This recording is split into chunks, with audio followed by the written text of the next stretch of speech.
Honorable members, I also carry with me the deepest condolences of the people of India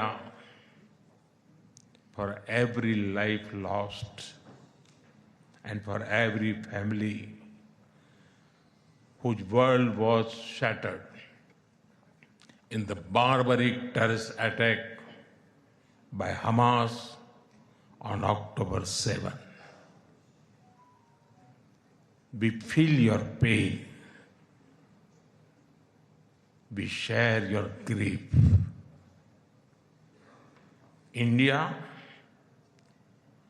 stands with Israel firmly, with full conviction in this moment and beyond.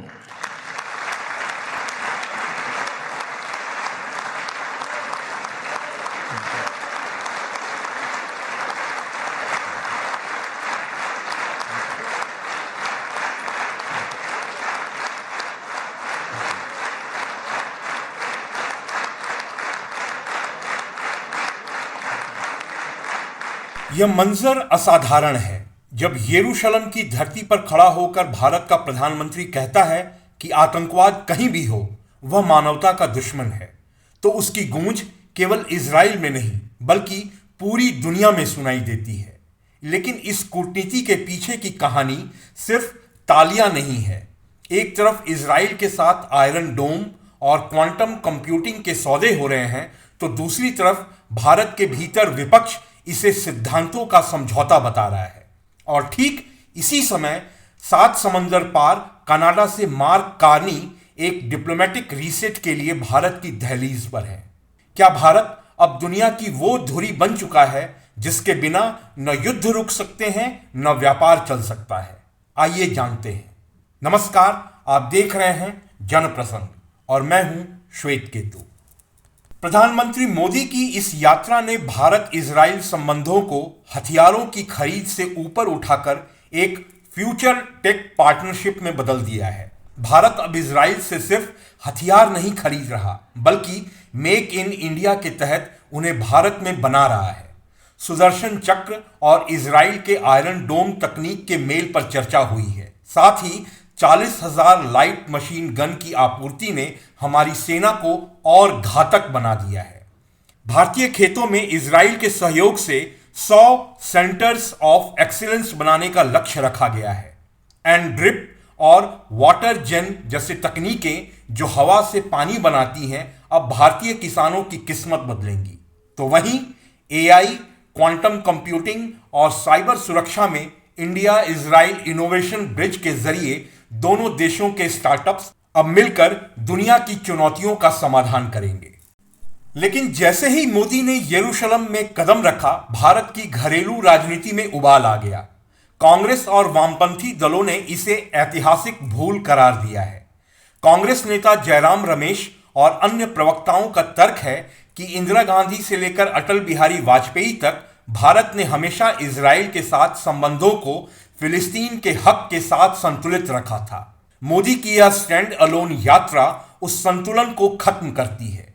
Congress ने सवाल उठाया कि जिस समय Gaza में मानवीय संकट चरम पर है, उस समय इजराइल के साथ इतनी करीबी दिखाना भारत की वैश्विक विश्व बंधु और शांति दूत की छवि को नुकसान पहुंचाती है।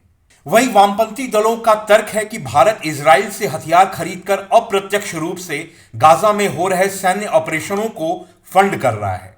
नेतन्याहू पर अंतर्राष्ट्रीय स्तर पर युद्ध अपराधों के आरोप हैं। ऐसे में प्रधानमंत्री मोदी का उनके साथ गले मिलना और निसट में संबोधन देना भारत के नैतिक मूल्यों के खिलाफ है। इन सब आरोपों पर सरकार का जवाब स्पष्ट है। यह डी-हाइफनेशन की नीति है। हम इजराइल के साथ रक्षा के लिए खड़े हैं, लेकिन फिलिस्तीन रेफ्यूजीज के लिए United Nations relief and works agency को वित्तीय मदद देकर फिलिस्तीन के प्रति अपनी मानवीय जिम्मेदारी भी निभा रहे हैं। भारत अब भावनाओं पर नहीं बल्कि नेशनल इंटरेस्ट पर चलता है।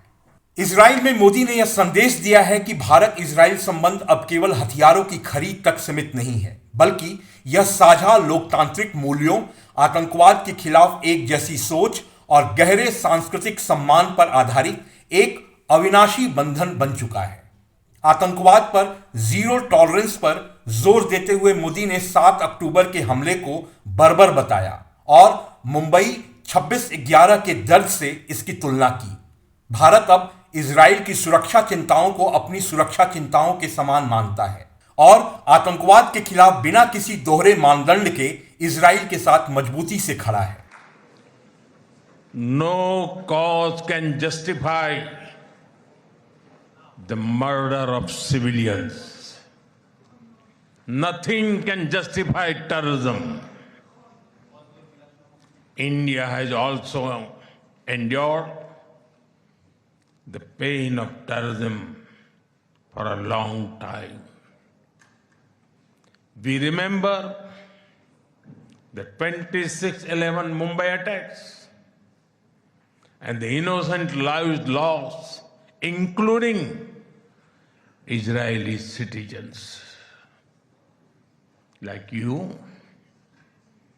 we have consistent and uncompromising policy of zero tolerance for terrorism with no double standards. Terrorism aims to destabilize societies,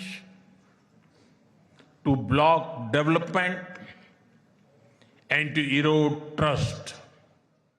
उन्होंने कहा कि भारतीय यहूदी इजराइल को अपना फादरलैंड और भारत को मदरलैंड मानते हैं। यह संदेश इजराइल के लोगों के साथ भावनात्मक जुड़ाव पैदा करने और भारत की सहिष्णु छवि को वैश्विक मंच पर प्रस्तुत करने के लिए था।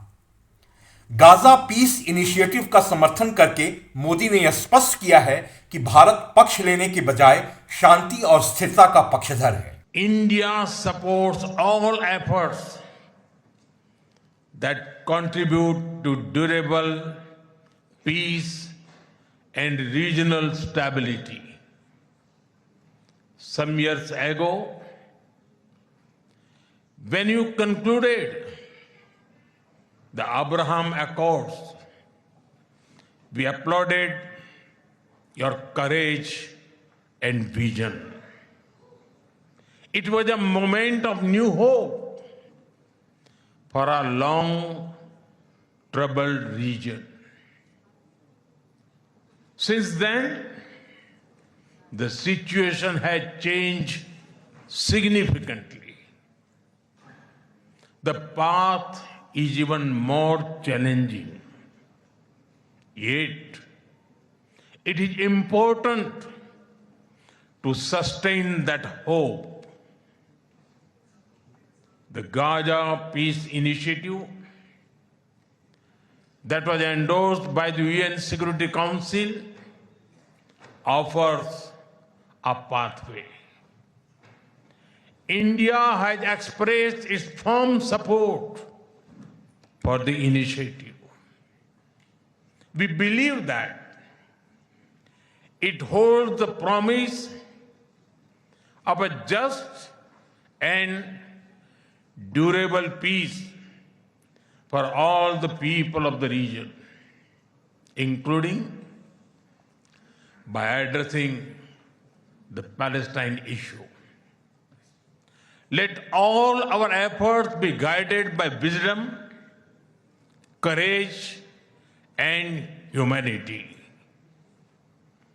The road to peace is not always easy, but India joins you and the world for dialogue, peace, and stability in this region.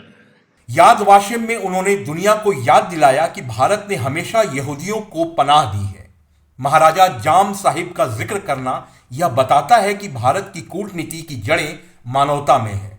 Israeli PM Netanyahu के साथ वहां मौन प्रार्थना करना यह दर्शाता है कि भविष्य में किसी भी नरसंहार या आतंक के खिलाफ दोनों देश एक साथ खड़े होंगे। इन सब के बीच ट्रूडो काल की कड़वाहट को पीछे छोड़कर कनाडा के पीएम मार्क कार्नी 26 फरवरी से 7 मार्च तक स्टेट विजिट पर भारत आ रहे हैं। कार्नी का भारत आना और खालिस्तान मुद्दे पर भारत को क्लीन चिट देना यह बताता है कि कनाडा को अब भारत की आर्थिक ताकत की जरूरत है। कार्नी मुंबई से अपनी यात्रा की शुरुआत कर रहे हैं, जो यह संकेत है कि यह यात्रा राजनीतिक कम और आर्थिक ज्यादा है। स्वच्छ ऊर्जा और एआई में भारत कनाडा का साथ अब एक नई दिशा लेगा। वे 2 मार्च को प्रधानमंत्री नरेंद्र मोदी के साथ उच्च स्तरीय वार्ता के लिए नई दिल्ली पहुंचेंगे।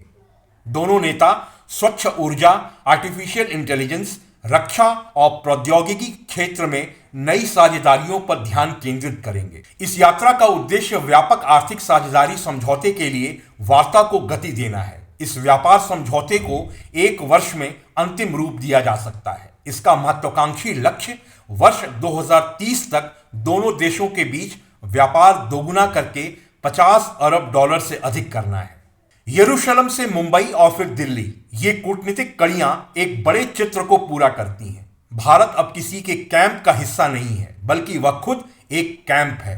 हम इजराइल के साथ सुरक्षा साझा करते हैं, अरब देशों के साथ व्यापार और कनाडा के साथ भविष्य की तकनीक।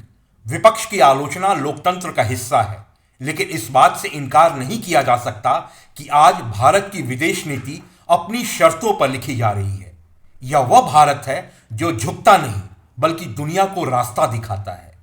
क्या आपको लगता है कि भारत की यह प्रैग्मेटिक नीति उसे 2047 तक महाशक्ति बना देगी?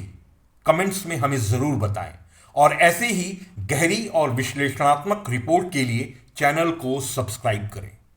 फिर मिलेंगे।